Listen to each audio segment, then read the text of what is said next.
What if I told you that everything you've ever believed about life, your hopes, dreams, struggles, and even the love you hold dear is nothing more than a grand illusion? That your very existence, the fact that you are here, watching this video, breathing, thinking, feeling was all a mistake. Not just any mistake, but an error so profound that no amount of success, happiness, or fulfillment can ever truly justify it. This isn't some dystopian fiction. This is the raw, brutal philosophy of Albert Caraco, a man who argued that life itself was nothing more than a tragic accident, a cosmic fluke that should have never happened. In his eyes, all of civilization, all of human history, is nothing but a desperate attempt to cover up the sheer absurdity of existence. Religion, art, love, even our pursuit of meaning, these are just elaborate distractions. Temporary escapes from the unavoidable truth that life is suffering, and suffering is all there is. But is he right? Is life truly a mistake? Or is there something more to our existence? Something that Caraco failed to see? What if meaning isn't something we find, but something we create? This is not just another philosophy video. This is an intellectual battlefield, where the bleakest of perspectives meets the most defiant of human spirits. We are diving deep into one of the most disturbing yet thought-provoking questions of all time. If you've ever struggled with existential dread, if you've ever found yourself awake at 3 a.m. wondering what the point of it all is, this video is for you. But before we begin, do me a favor. If you appreciate deep, mind-bending discussions like this, hit that like button, subscribe, and turn on notifications so you don't miss any of our thought-provoking explorations. And if you want to support this channel and help me continue making high-quality content, consider hitting the super thanks button or donating directly. Your support means the world, and it allows me to keep challenging these big ideas with you. Now, let's dive into the mind of Albert Caraco and ask ourselves, is life truly a mistake? Or is there something worth holding on to? Albert Caraco's philosophy is not one for the faint of heart. His worldview, bleak and uncompromising, suggests that life itself is a mistaken accident that human civilization, religion, and social norms have tried desperately to rationalize. He does not see suffering as an anomaly, but as an inescapable truth of existence. According to Caraco, our belief in purpose and meaning is nothing more than a psychological trick, a necessary delusion to prevent humanity from collapsing under the weight of existential dread. Many thinkers before him have engaged with similar questions. Arthur Schopenhauer, one of the most well-known pessimists in philosophy, argued that life is an endless cycle of desire and dissatisfaction, where fulfillment is fleeting and suffering is inevitable. Friedrich Nietzsche, although rejecting nihilism, acknowledged that traditional structures of meaning, especially religion, were nothing more than human constructs designed to provide comfort in a chaotic and indifferent universe. Caraco takes this further, stripping away even the possibility of individual meaning and leaving behind a philosophy that refuses to entertain illusions. At first glance, his argument might seem extreme. After all, is it truly possible that everything we experience, love, joy, creativity, relationships, is nothing but an elaborate attempt to mask the futility of existence? People tend to recoil at such an assertion because it challenges the very foundation of how we experience life. The idea that our deepest emotions and highest aspirations are simply coping mechanisms against an existential void is difficult to accept. Yet, history provides countless examples of individuals who, despite achieving everything society deems worthwhile, still find themselves consumed by a sense of meaninglessness. Consider the story of Robin Williams, a man who brought joy to millions with his comedy and acting. He was adored worldwide, successful beyond measure, and yet, beneath the surface, he battled deep depression. His death was a shocking reminder that fulfillment and purpose cannot be measured solely by external success or societal approval. If happiness were as simple as achieving fame, wealth, or admiration, then why do so many who seemingly have it all still suffer? Caraco would argue that this is precisely because life, in its very structure, is an error one that no amount of accomplishment can correct.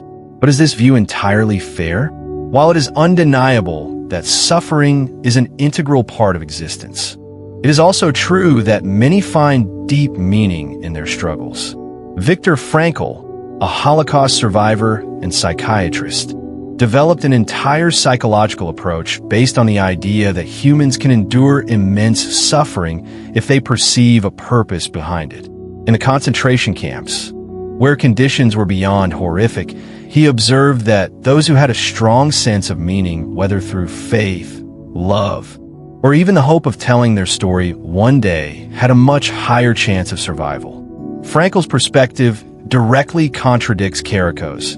Rather than seeing life as an error, he sees it as an open question where individuals have the agency to create purpose in even the most desolate conditions. Caraco's argument also assumes that meaning must be inherent in order to be valid. But what if meaning does not need to be inherent? What if it is something we construct for ourselves? A mother raising her child does not need an ultimate cosmic purpose to find joy in nurturing a life. A painter creating a masterpiece does not require the universe to validate their work for it to have significance. If we look at life through the lens of Caraco, we risk dismissing these small but profound moments of beauty as mere distractions.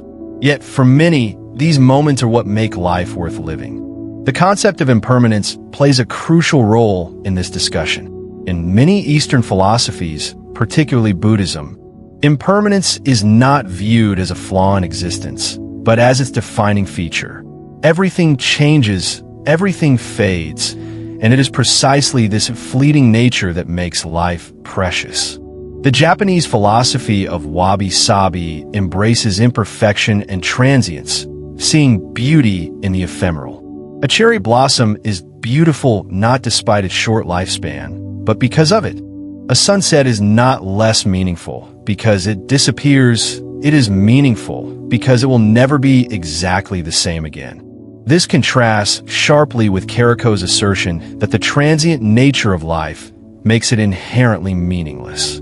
If we followed his reasoning to its logical conclusion, we would find ourselves rejecting every experience as futile simply because it does not last forever. But does something have to be eternal to have value? The moments of laughter shared with a friend, the experience of listening to a song that moves you to tears, the feeling of being completely present in a moment, these things may not last, but they shape who we are. They give life depth. Another important counterpoint to Caraco's philosophy is the role of human connection. If life were truly a mistake, will we be capable of such profound empathy, love, and sacrifice? Time and time again, history has shown that even in the darkest moments, people are capable of acts of extraordinary kindness.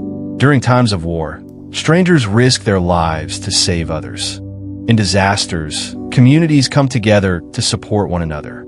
If life were nothing more than an error, would we not be inherently selfish, concerned only with our own survival? Yet, humans continually prove otherwise. Even when there is no personal benefit, people go out of their way to help those in need. Science itself also offers an interesting rebuttal to Caraco. Evolutionary biology suggests that life is not an error, but rather a continuous process of adaptation and complexity.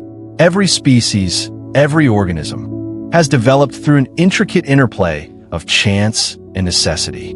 To say that existence itself is a mistake would be to deny the vast, awe-inspiring nature of the universe. We exist because of billions of years of intricate, almost miraculous sequences of events, stars exploding, molecules combining, life evolving.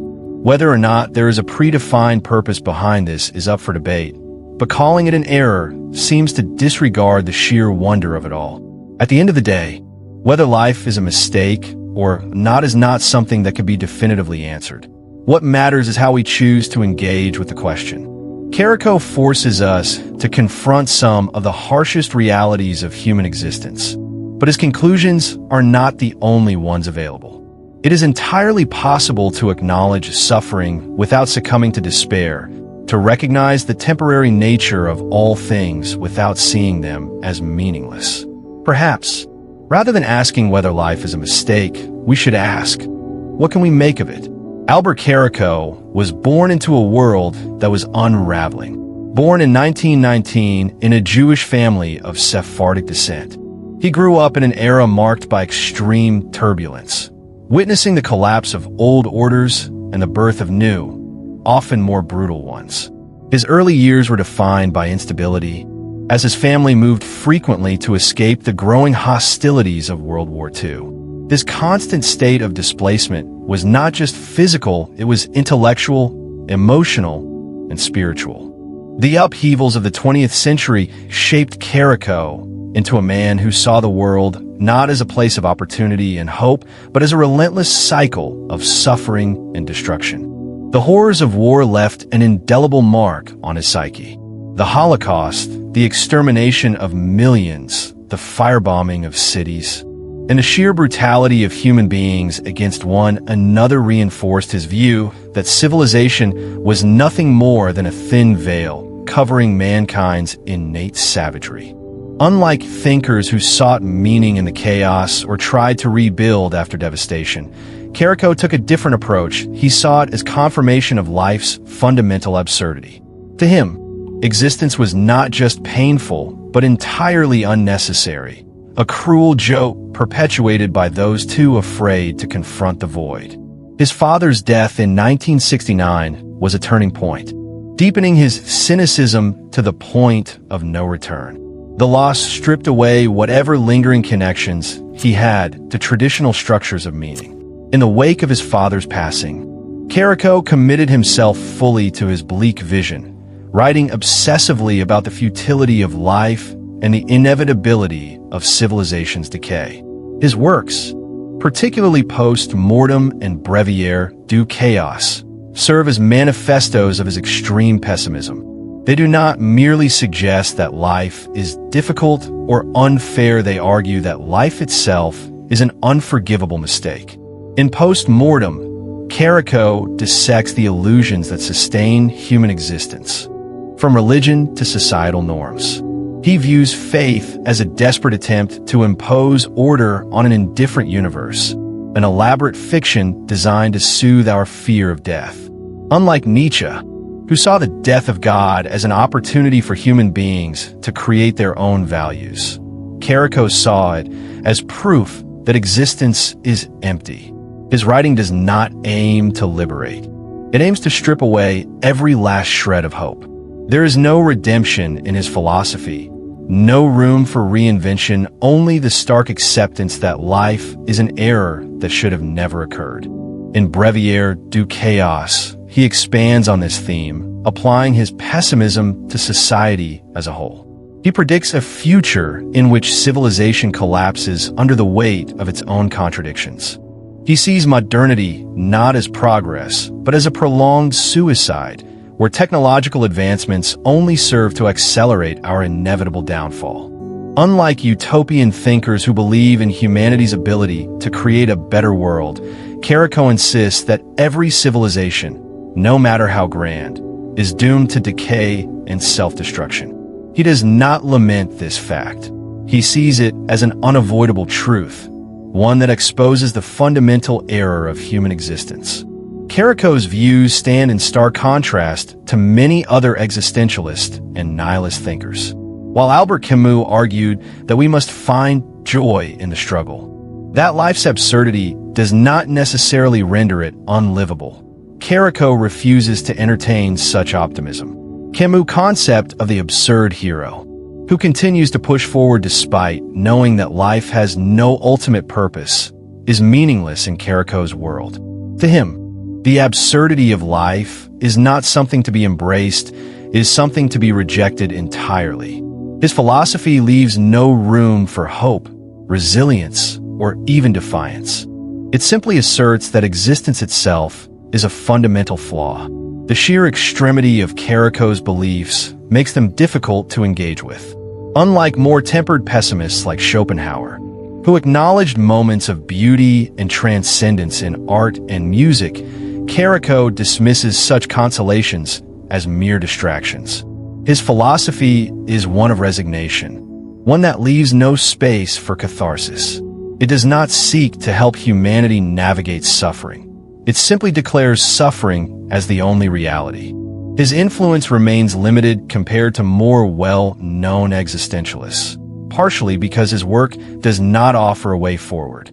Even the most radical philosophers often leave room for interpretation, a way for readers to wrestle with their ideas and find their own path. Caraco denies this. His writing is not an invitation to dialogue, but a proclamation of finality. Life is a mistake, and that is that. Perhaps the most haunting aspect of his philosophy is its relentless consistency. While many thinkers soften their stances over time, allowing for new insights or perspectives, Caraco remained unwavering. His entire body of work is an extension of the same premise: that humanity's continued existence is not a triumph, but a tragedy, and that the only logical conclusion is to reject it entirely. His ideas are not just difficult, they are unbearable. And yet, they force us to confront questions that most would rather ignore. If civilization is doomed, what is the point of striving? If life is an accident, how do we justify our daily routines, our ambitions, our love? Caraco does not provide answers, only the assertion that these questions themselves are futile. His philosophy, while extreme, serves as a counterweight to blind optimism. It reminds us that not all perspectives on life are comforting, that not all thinkers seek to inspire.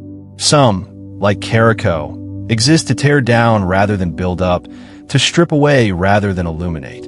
His work is not for those seeking solace. It is for those willing to stare into the abyss without flinching, whether one agrees with him or not. Engaging with his ideas is an exercise in confronting the darkest corners of human thought. Albert Caraco viewed existence as a fundamental error, a cosmic accident perpetuated by human delusion. To him, life was not a gift or an opportunity, but an unrelenting burden, a mistake that humanity continuously fails to acknowledge. His philosophy rejected the comforting narratives that society, culture, and religion have constructed to make existence more bearable. Instead, he stripped away these illusions, exposing what he saw as the harsh, underlying truth. Life is suffering. Meaning is fabricated, and civilization is merely an elaborate distraction from the inevitability of decay and death. Caraco believed that society operates on a set of collective lies designed to keep individuals from confronting the sheer absurdity of their existence. From childhood, people are conditioned to believe in progress, morality, purpose, and destiny. Governments, institutions, and traditions work in unison to construct a sense of order where none truly exists. People are taught that their lives matter, that their efforts contribute to something greater, and that happiness is attainable through achievement, faith, or relationships. But for Caraco, these ideas were nothing more than falsehoods, designed to keep humanity functioning rather than facing the cold reality of its insignificance. He saw suffering as the only undeniable reality of life. Unlike optimists who claim that suffering can be overcome or that it gives meaning to human experience, Caraco argued that pain is not a test, a lesson, or a temporary obstacle. It is the default state of existence. Every person, regardless of status, intelligence, or virtue, must endure the agony of time, loss, aging, and ultimately death. Even moments of joy are overshadowed by the inevitability of suffering's return. A child is born into the world only to grow old, weaken, and die. Lovers find happiness in each other's company, but eventually, one must watch the other perish. Achievements bring fleeting satisfaction before being replaced by new anxieties. Every pleasure is temporary, every victory hollow, every attempt at happiness ultimately futile. Tied to this suffering is the deception of meaning. Society teaches that life has a purpose, whether through personal fulfillment, service to others, or religious devotion. Caraco dismissed all of these as delusions. He believed that human beings do not live because life is meaningful, but because they are afraid of acknowledging its meaninglessness. People chase goals, engage in relationships, and participate in traditions not because these things hold intrinsic value, but because they serve as distractions from the void. He argued that if people truly confronted the reality of their existence, the fact that they are insignificant beings on a tiny planet in a vast, indifferent universe, they would be unable to continue.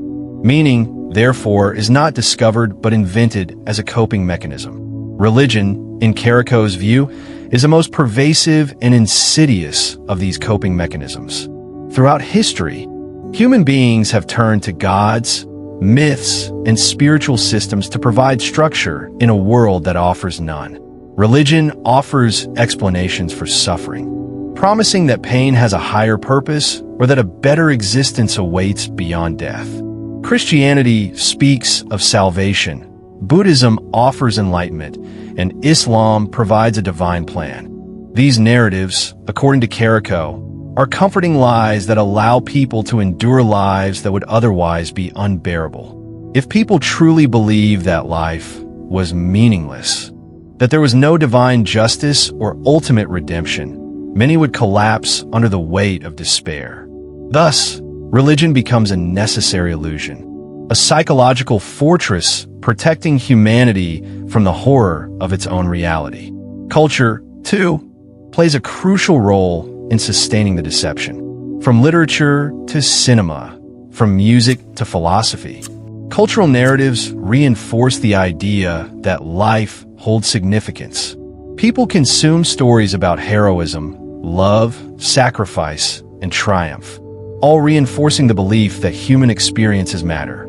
Art romanticizes struggle, turning suffering into poetry, music, or film, making pain seem noble or meaningful rather than acknowledging its true, indifferent nature. Even in modern society, entertainment functions as a sedative, numbing people from existential dread. The rise of digital distractions, social media, streaming services, viral trends ensures that individuals never have to sit in silence and face the emptiness of their own existence. The modern world is built to keep people occupied, ensuring that the question of whether life is a mistake is never seriously considered. Caraco's view aligns with the existentialist tradition in some ways, but he takes its pessimism to a far more extreme conclusion. Existentialists like Jean-Paul Sartre and Albert Camus acknowledged that life has no inherent meaning, but they also argued that individuals could create meaning through their choices and actions. Sartre's philosophy of radical freedom emphasized that, since there is no predetermined essence to human life, people must define themselves through their decisions. Camus, in the myth of Sisyphus, described the human condition as absurd but suggested that one could rebel against this absurdity by embracing life nonetheless. Caraco, however, rejected these ideas outright. To him, Sartre's insistence on self-definition was just another illusion, and Camus' call to embrace life was a deluded optimism that failed to confront the true horror of existence.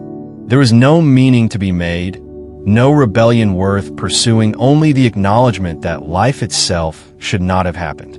His philosophy has parallels with Arthur Schopenhauer, whose pessimistic worldview also emphasized suffering as the core truth of existence.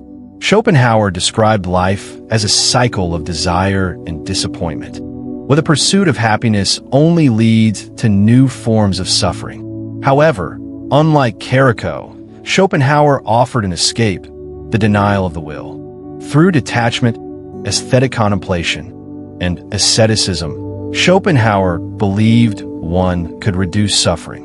Caraco, on the other hand, provided no such solution. He saw no escape, no way to lessen the burden of existence, only the recognition that it should never have been. Nietzsche, too, explored the death of traditional meaning, famously declaring that God is dead. But while Nietzsche sought to overcome nihilism by creating new values, Caraco saw this as another futile effort to impose meaning onto an empty reality. Where Nietzsche urged individuals to become their own creators of purpose, Caraco saw this as self-deception. The collapse of religious and moral structures, in his view, was not an opportunity for reinvention, but proof that life itself was a tragic accident. This extreme nihilism sets Caraco apart from other existentialists and pessimists. Most philosophical traditions, even the most somber, allow for some form of response to suffering, whether through resilience, personal creation, or spiritual detachment. Caraco denied all of these as distractions from the inevitable. His work does not seek to guide individuals through existential dread. It demands that they succumb to it. In a world where people search desperately for meaning through work, relationships, faith, or personal growth, Caraco's philosophy is unsettling. It does not allow for redemption, hope, or even the satisfaction of struggle. It forces a confrontation with the idea that everything we cherish, everything we strive for, is ultimately built upon self-delusion. His work is not designed to inspire, but to dismantle, not to console, but to expose. For those who engage with his ideas, the question becomes not whether he is correct, but whether it is even possible to live while believing that he is. Albert Caraco's perspective on existential anxiety is rooted in the idea that human beings, unlike other creatures, are burdened with self-awareness. This awareness brings with it the knowledge of our own mortality, the realization that time is slipping away, and the unsettling recognition that our lives may ultimately lack any intrinsic meaning. For Caraco, this is not merely an abstract concern, but the defining characteristic of human existence. We are not just beings that suffer. We are beings that suffer while knowing that suffering is inevitable. This knowledge creates a perpetual state of existential dread, a feeling that underlies all human activity, whether we acknowledge it or not. Death is perhaps the most potent source of this anxiety. Most people spend their lives either avoiding thoughts of mortality or constructing elaborate narratives to make it more bearable. Religions promise an afterlife, cultures celebrate legacies, and individuals seek significance through work, art, and relationships. But at its core, the fear of death remains inescapable. No matter how much wealth, success, or love a person accumulates, they cannot outrun the fact that their existence is finite. And, as Caraco points out, this realization often leads to despair. What is the point of striving if, in the end, everything vanishes? Modern society, despite its technological and medical advancements, has done little to ease this anxiety. If anything, it has amplified it. In an era where people live longer and have more access to information than ever before, one might assume that humans would be more content. Yet depression, anxiety, and existential crises are rampant. The paradox of progress is that while it extends life, it also extends the time we have to contemplate its futility. The more comfortable life becomes, the more glaring its emptiness appears. This is why some of the most successful individuals, those who seemingly have everything, fame, fortune, influence, often find themselves in existential despair. Take, for instance, celebrities like Anthony Bourdain, Robin Williams, or Avicii. They had wealth, recognition, and creative fulfillment, yet all succumbed to a profound sense of meaninglessness. Their struggles were not born out of external suffering, but from an internal void that no amount of success could fill. If happiness were simply a matter of achieving one's goals, why do so many who reach the pinnacle of their careers still feel lost? Caraco would argue that these individuals, having exhausted all traditional sources of meaning, were left to face the raw truth of existence, one that most people spend their lives trying to avoid. Even those outside the public, I experience this in different ways. The middle-aged executive who has worked tirelessly to build a career suddenly realizes that material success has not brought the fulfillment they expected. The retiree, after decades of productivity, finds themselves adrift, questioning the purpose of the years they spent working. The student who, after years of academic achievement, graduates only to feel a deep uncertainty about what comes next.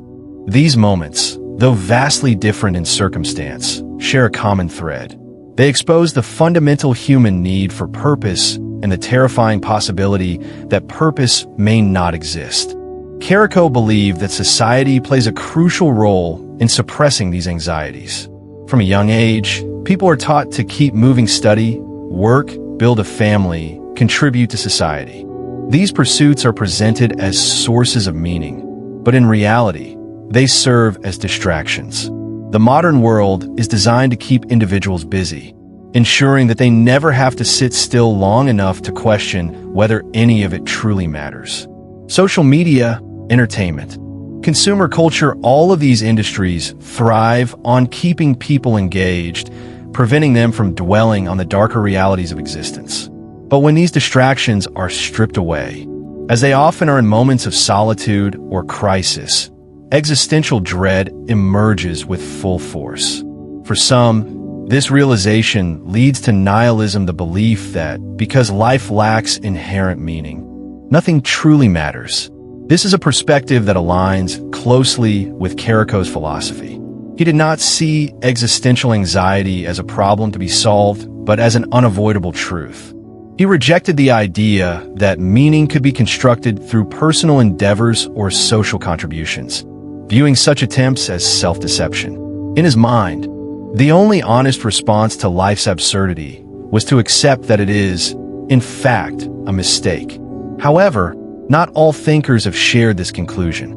Existentialists like Jean-Paul Sartre and Albert Camus acknowledged life's inherent lack of meaning, but argued that individuals have the freedom to create their own. Camus, in particular, explored this idea in the myth of Sisyphus, where he likened human existence to the Greek myth of Sisyphus, a man condemned to roll a boulder up a hill for eternity, only for it to roll back down each time he reached the top. Camus did not view this as an argument for despair, but rather as a metaphor for human resilience. He suggested that, despite the absurdity of existence, one could still choose to find joy and purpose in the act of living itself. The question then arises, if life is a mistake, as Caraco claims, is there any way to find value within it? Is there a reason to keep going in the face of inevitable suffering and death? Some might argue that meaning does not need to be inherent to be real. A song does not last forever, but that does not make it any less beautiful. A sunset fades, but that does not mean it was not worth watching. Perhaps life, too, is valuable not because it has a cosmic purpose, but because it is fleeting. This idea is embraced in many Eastern philosophies, particularly Buddhism, which teaches that impermanence is not something to be feared but accepted. The very fact that everything is temporary is what makes it precious. For those who struggle with existential anxiety, different approaches have emerged to navigate these feelings. Some find solace in creativity, channeling their existential dread into art, music, or writing. Others turn to relationships, finding purpose in connections with loved ones. Some seek transcendence through meditation, spirituality, or acts of service. None of these solutions provide an ultimate answer, but they offer ways to engage with life in a way that feels meaningful on a personal level. Caraco's philosophy, while powerful in its critique of societal illusions, leaves little room for these alternative perspectives. His view is uncompromising. If life is a mistake, then all attempts to derive meaning from it are equally mistaken. But for many, the act of searching for meaning, even if it is ultimately subjective, is what makes life bearable. The very struggle against meaninglessness may, paradoxically, be a form of meaning in itself. Ultimately, existential anxiety is a deeply personal experience. Some may find themselves aligned with Caraco's perspective, unable to see past the inherent absurdity of existence. Others may resonate more with thinkers like Camus or Frankl, who argue that while life may not have a predetermined purpose, that does not mean it is devoid of value. Perhaps the most important realization is that there is no single answer, only individual responses to the same unanswerable question.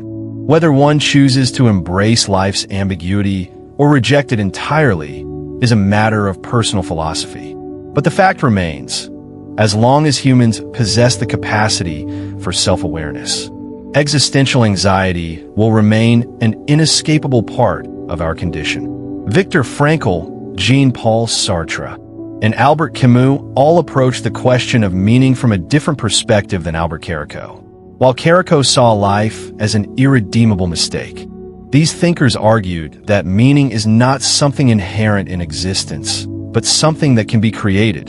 Frankl, in particular, presented one of the most compelling counterarguments to nihilism. As a Holocaust survivor, he experienced suffering at its most extreme. Yet, rather than concluding that life was meaningless, he developed a philosophy centered on the idea that individuals have the power to assign meaning to their own experiences, even in the worst conditions imaginable. Frankl's book Man's Search for Meaning details his time in Nazi concentration camps, where he endured physical torment, starvation, and the constant threat of death. He observed that those who survived were not necessarily the strongest, but those who could find a sense of purpose in their suffering. He wrote about how prisoners who had something to live for, whether it was the hope of seeing their loved ones again, the desire to finish a creative project, or even a commitment to maintaining dignity in the face of brutality, were more likely to endure. For Frankl, suffering was not inherently meaningful, but it became meaningful when a person found a reason to bear it. He famously quoted Nietzsche's line, "He who has a why to live can bear almost anyhow," illustrating the idea that the human spirit can withstand immense pain if it has a sense of direction. This stands in direct opposition to Caraco's view that life is a mistake. If meaning were purely an illusion, as Caraco suggests, then why do people in even the worst situations often cling to purpose rather than collapse into despair? If suffering were purely pointless, why would some endure it with a sense of dignity while others succumb to hopelessness? Frankl's experiences suggest that humans are not simply passive victims of a meaningless universe.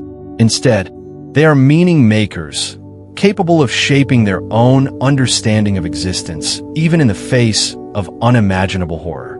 Jean-Paul Sartre took a different but complementary approach to this idea. His existentialist philosophy argued that life has no predefined essence. Humans are not born with a purpose. Rather, they must create one through their choices and actions. Sartre famously declared that existence precedes essence, meaning that people are not bound by any inherent destiny or meaning they must define themselves through how they live.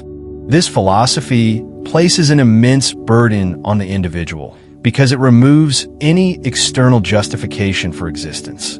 There is no divine plan, no predetermined purpose, only the responsibility of shaping one's own life. Sartre's ideas challenge Caraco's assertion that existence is a mistake. If humans have the ability to define themselves, then existence is not an error, but an opportunity. It may be absurd, chaotic, and uncertain, but that does not mean it is without value.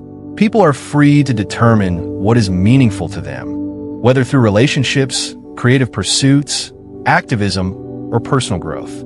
Sartre's philosophy acknowledges the inherent absurdity of life, but refuses to accept that absurdity as a reason for despair. Instead, it suggests that individuals should embrace their freedom and take control of their own narrative. Albert Camus took this notion further with his concept of the absurd. Like Caraco, Camus recognized that the universe is indifferent to human existence. He acknowledged that people naturally seek meaning in a world that does not provide it. However, rather than seeing this as a reason to reject life, Camus argued that one must embrace the absurd and live in defiance of it. In the myth of Sisyphus, he presents the image of Sisyphus, a figure from Greek mythology condemned to roll a boulder up a hill for eternity, only for it to roll back down each time he reaches the top. At first glance, this appears to be the ultimate symbol of futility, a punishment devoid of meaning. But Camus reframes it. Sisyphus, despite the absurdity of his task, is capable of finding joy in the struggle. By choosing to keep pushing the rock, he asserts his own agency.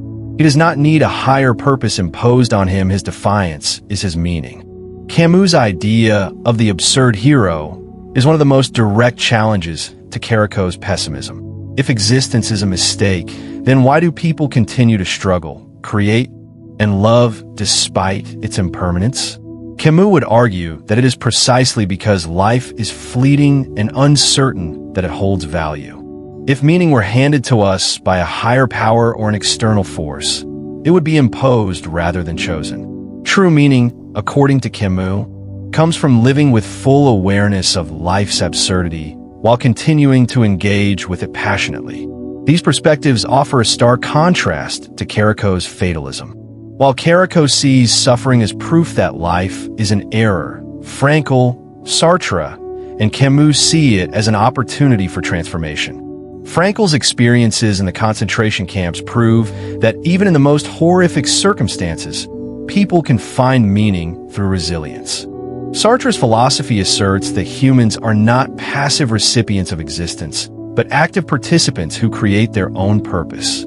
Camus suggests that meaning is not something to be found, but something to be lived, even in the face of the absurd. This debate extends beyond philosophy and into everyday life. Many people struggle with existential dread, feeling overwhelmed by the uncertainty of existence and the inevitability of death. If Caraco's perspective were the only valid one, then such individuals would have no reason to keep going. But the fact that so many do that they seek relationships, pursue passions, and engage with the world despite its impermanence suggests that meaning is not merely an illusion. Even in moments of despair, people often find reasons to continue. A parent finds meaning in raising their child. An artist finds purpose in creating something new. A scientist finds fulfillment in the pursuit of knowledge. None of these things have cosmic significance, but they matter to the individuals who experience them. Even in the world of popular culture, we see examples of this existential struggle. In films like The Shawshank Redemption, the protagonist Andy Dufresne faces years of wrongful imprisonment, yet he refuses to succumb to hopelessness. Instead, he finds purpose in small acts, building a library, helping others, and ultimately planning his escape. His resilience is not based on any external meaning imposed by the universe, but on his own decision to create value in an otherwise bleak situation. Similarly, in Good Will Hunting, the protagonist struggles with feelings of worthlessness, but through relationships and personal growth, he learns that meaning is not something that comes from the outside, but from within. Caraco's philosophy is compelling in its unflinching acknowledgement of suffering, but it falls short in its refusal to consider alternative responses to that suffering. If life were truly a mistake, then why do people continue to search for meaning? Why do individuals who have every reason to give up often find a way to keep going? The very act of searching for meaning, even if it is subjective, proves that meaning is not an illusion, but a fundamental part of human existence. Ultimately, the question of whether meaning is real or constructed may not even matter. What matters is that people experience meaning, and that experience shapes how they live. Whether meaning is intrinsic to the universe or simply a human creation does not change the fact that it influences decisions, inspires perseverance, and gives people a reason to move forward. If meaning can be created, then life is not a mistake, it is an open question, one that each person must answer for themselves. In Eastern philosophy, impermanence is not seen as a flaw in existence, but as its defining feature. Unlike Western traditions that often strive for permanence, Eastern thought embraces the transient nature of life. This is particularly evident in Buddhism, where the concept of enic impermanence is one of the three marks of existence. Everything is in a state of flux, from the changing seasons to the rise and fall of civilizations. Nothing is fixed, nothing is eternal, and yet instead of seeing this as a source of despair. Buddhist philosophy suggests that acceptance of impermanence is the key to peace. Suffering, or dukkha, arises when people resist this truth when they try to hold on to things, people, or states of being as if they were permanent. By learning to let go and embrace change, one can free oneself from much of the existential anxiety that plagues human life. The idea of impermanence challenges the common Western assumption that meaning must be tied to longevity. In many Western traditions, people seek to leave a legacy, whether through achievements, wealth, or family.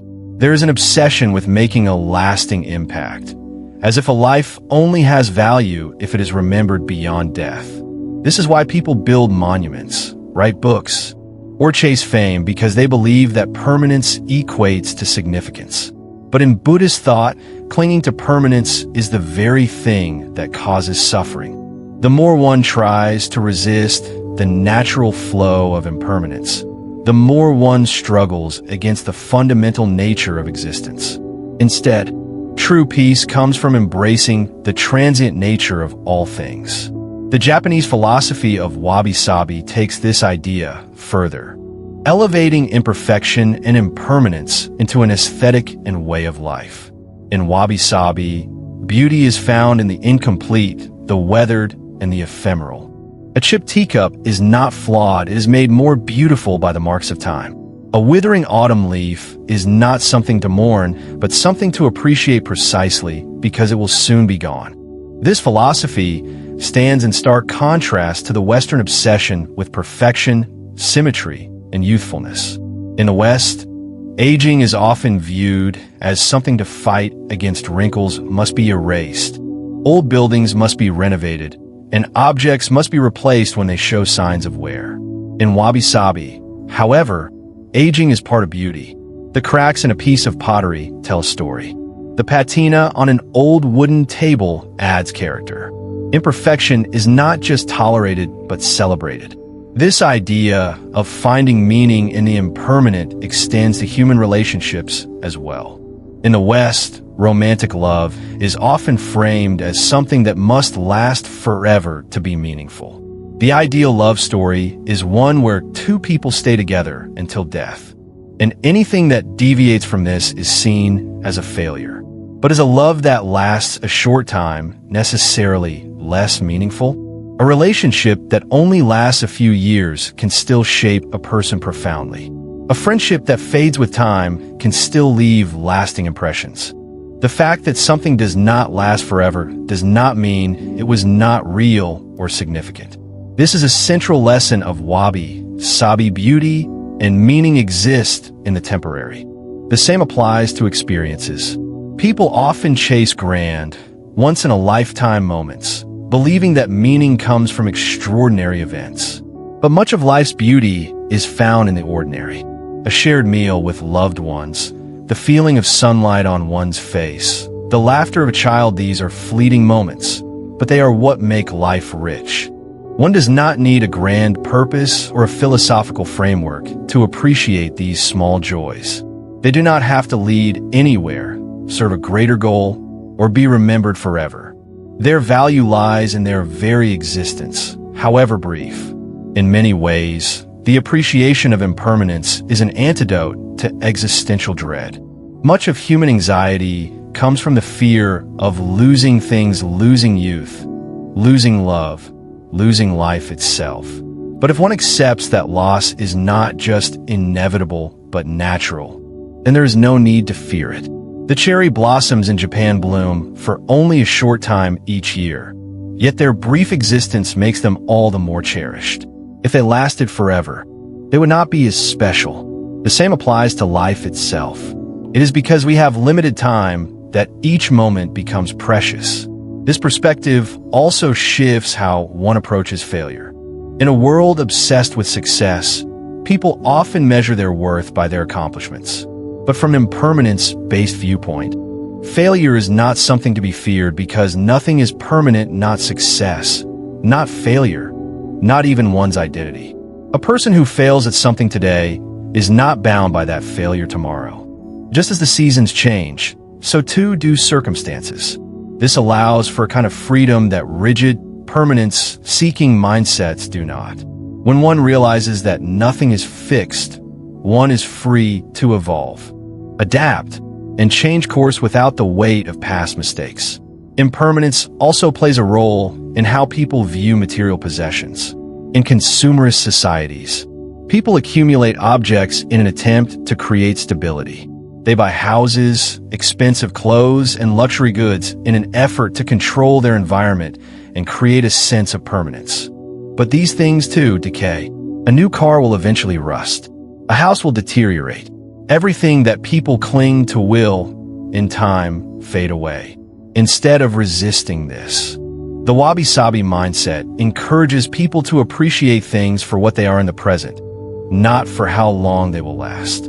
Owning something beautiful is not about preserving it in perfect condition, but about appreciating it even as it ages. Even in popular culture, traces of this philosophy appear. Films like Lost in Translation capture the beauty of fleeting moments, two strangers connecting in a foreign city. Knowing their time together is limited yet meaningful. The ending of Before Sunrise resonates because it does not offer a promise of permanence. It leaves things open, embracing the uncertainty of life. Many of the most poignant works of literature and cinema focus on transient experiences rather than everlasting ones. This reflects a deeper truth. The most moving aspects of life are often those that cannot be held onto forever. This idea also applies to grief. The death of a loved one is one of the most painful experiences a person can endure. Western cultures often frame grief as something to overcome, as if the goal is to return to normalcy as quickly as possible. But in Wabi Sabi and Buddhist thought, grief is not something to be rushed. It is a natural process, a reflection of love, and it exists because impermanence exists.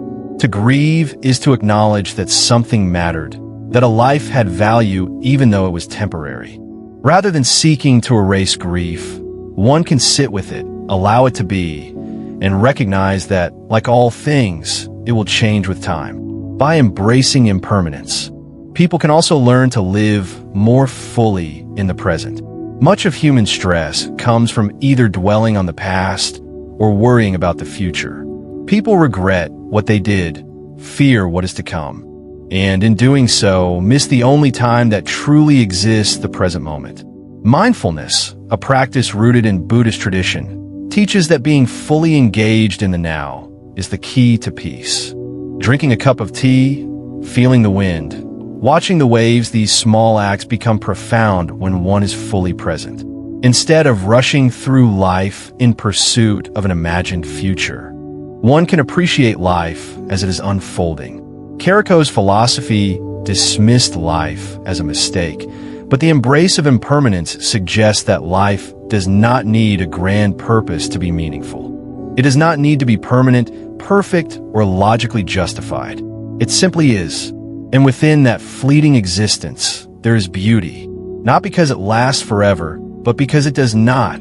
Human beings have an undeniable ability to create meaning, even in the face of uncertainty and suffering. While Albert Caraco argued that existence is a fundamental mistake, a mere accident that should never have happened, this perspective does not fully account for the ways in which people continuously find purpose in their lives. If life were truly devoid of significance, if it were nothing but a cruel error, then why do humans persist in acts of love, creativity, and compassion? Why do people write books, compose music, build relationships, and dedicate themselves to causes greater than themselves? If everything were meaningless, as Caraco suggests, there would be no logical reason for these pursuits to bring joy. Yet they do. This suggests that meaning is not something to be discovered externally, but something that can be generated from within. Love, in its many forms, is one of the strongest arguments against Caraco's nihilism. Whether it is romantic love, familial bonds, or deep friendships, love has the power to transform an individual's perception of existence. When people are in love, they do not experience life as an error. They experience it as something worth living for. A parent holding their newborn child does not see life as a meaningless accident, but as something precious, something worth protecting. People sacrifice for those they love, sometimes even giving their lives for others. If existence were truly an irredeemable mistake, why would love be such an intrinsic part of human nature? Even those who have suffered heartbreak, loss, or betrayal often find themselves drawn back to love, as if it is a force greater than mere survival. It is not logical, nor is it necessary for biological survival in many cases, yet it persists. Love defies nihilism because it allows people to step outside of themselves, to connect in a way that feels profound and significant. Creativity, too, is a powerful response to the supposed meaninglessness of life. If life were truly devoid of value, why would humans be driven to create? Art, literature, music, and film are all testaments to humanity's need to express itself, to give shape to emotions and experiences that cannot always be put into words. The very act of creation suggests an innate desire to contribute something to the world, even if only for a brief moment. Musicians write songs that resonate with millions. Painters capture fleeting beauty on canvas, and filmmakers tell stories that move people to tears. If existence were purely absurd, why would these things hold such power? Take Vincent van Gogh as an example. He suffered from mental illness, poverty, and rejection throughout his life, yet he continued to paint, pouring his emotions onto the canvas. Though he never achieved success in his lifetime, his work now touches millions. His sunflowers, his starry nights, his swirling skies, all of them reflect an attempt to make sense of existence through creativity. If life were meaningless, would he have felt such a compulsion to create? Would people today still be moved by his work? The fact that art can evoke deep emotions across time and culture suggests that there is something more to existence than mere accident. Art allows people to transcend the limitations of their own mortality, to leave behind something that continues to speak even after they are gone. Music is another striking example. When a song resonates with a person, it can evoke emotions that feel almost spiritual. It can provide comfort in sadness, amplify joy, and even bring people together in ways that words alone cannot. The blues, for instance, was born from suffering, an expression of pain, struggle, and resilience. Yet, despite its origins in hardship, it has brought people together, providing a sense of shared experience and emotional release. If life were simply a mistake, why would music have the ability to uplift, heal, and inspire? The same could be said for literature. A novel like To Kill a Mockingbird continues to impact readers decades after its publication because it speaks to something fundamental about justice, empathy, and human dignity. If existence were truly devoid of meaning, such works would not have the power to move generations. Laughter is yet another phenomenon that challenges Caraco's view. Comedy exists because people find joy even in absurdity. Satire, humor, and playfulness are ways in which people cope with life's difficulties.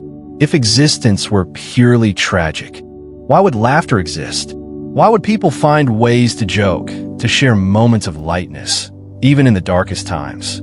Even in the most oppressive conditions, people find ways to laugh. Prisoners in concentration camps told jokes to maintain their humanity. Soldiers in war find moments of camaraderie and humor amid chaos. The existence of joy, no matter how fleeting, suggests that life is not purely an error. Compassion and altruism also contradict the idea that life is a mistake. If everything were meaningless, why would people dedicate themselves to helping others? Doctors work tirelessly to save lives. Volunteers give their time to help the less fortunate, and activists fight for justice. There is no biological necessity for altruism at the scale we see in human societies. While some argue that kindness is simply an evolutionary advantage, it still does not fully explain why people often go out of their way to help strangers, sometimes at great personal risk.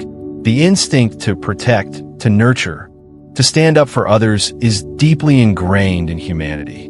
If existence were truly an irredeemable error, such behavior would make no sense. Even those who experience suffering often find ways to turn their pain into something meaningful. Consider Malala Yousafzai, who was shot for advocating girls' education but refused to be silenced. Instead of retreating into despair, she used her experience to inspire change, becoming a global advocate for education. If life were truly meaningless, why would she have fought so hard to make a difference? Why do so many people who endure suffering emerge stronger, more determined, more compassionate? If existence were purely a mistake, suffering would only lead to nihilism, not to growth.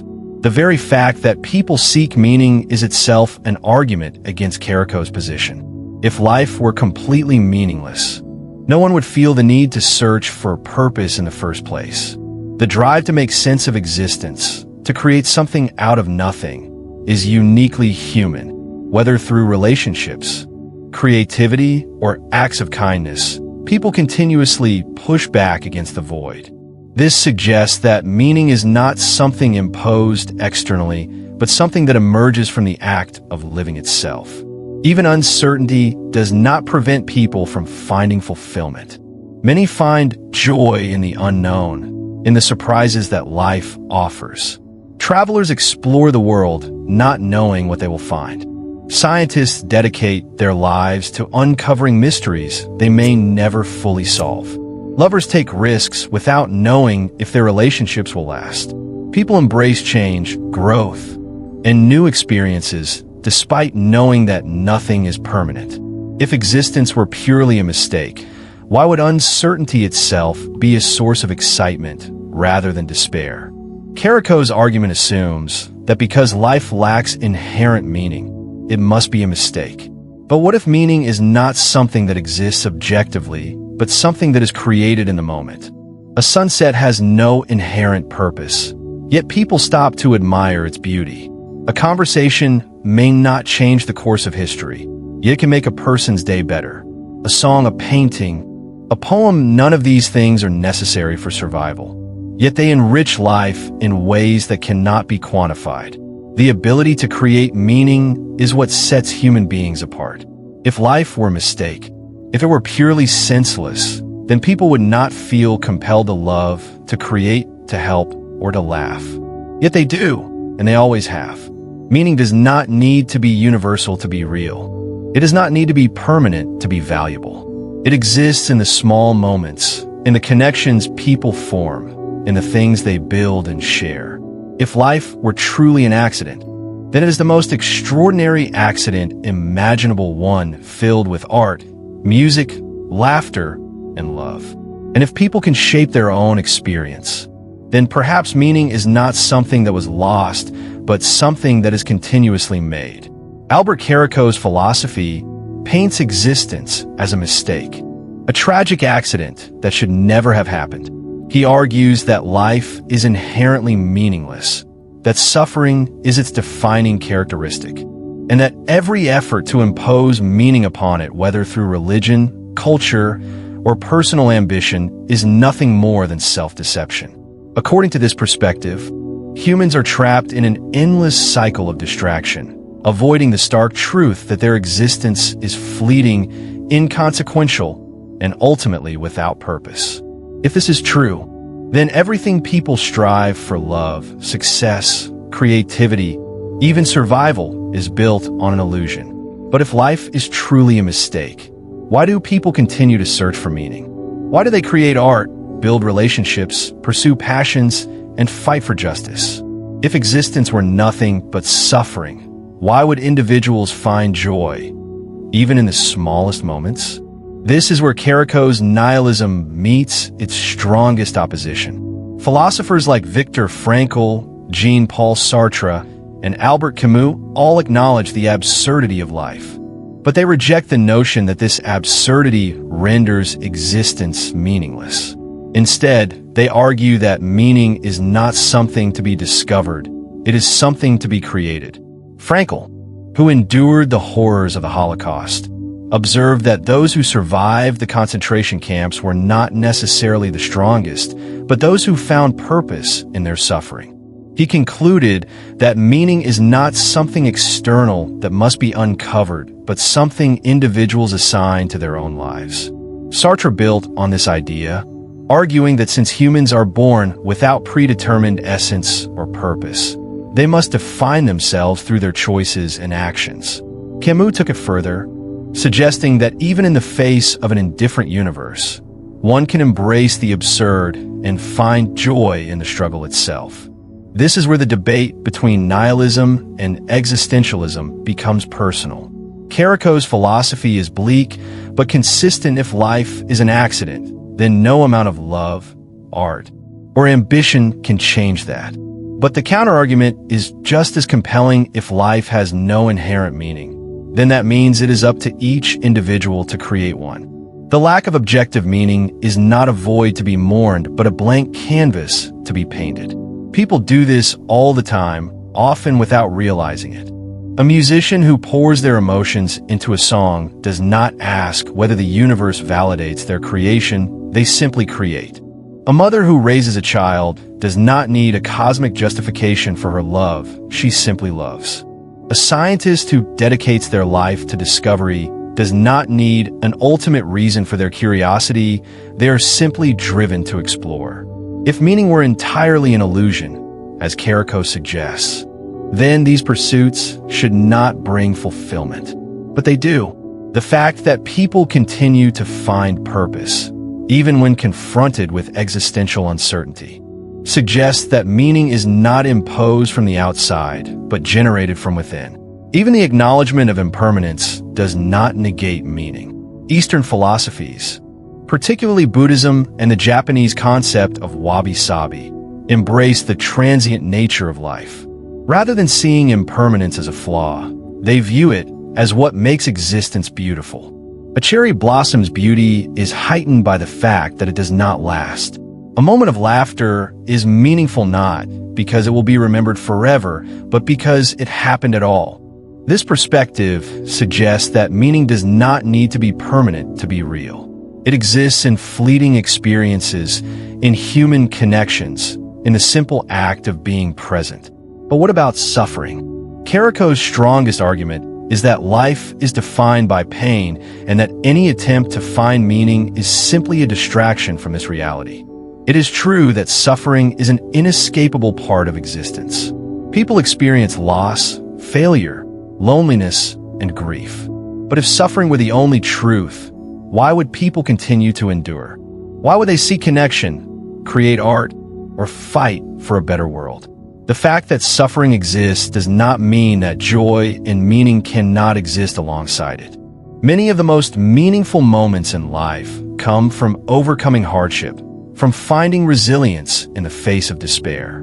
The very ability to transform pain into something meaningful, whether through creativity, love, or personal growth, contradicts the idea that life is a mistake.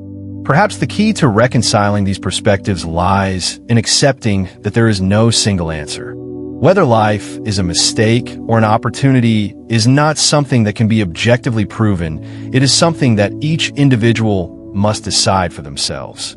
Some may resonate with Caraco's view, seeing existence as a fundamental error that cannot be redeemed.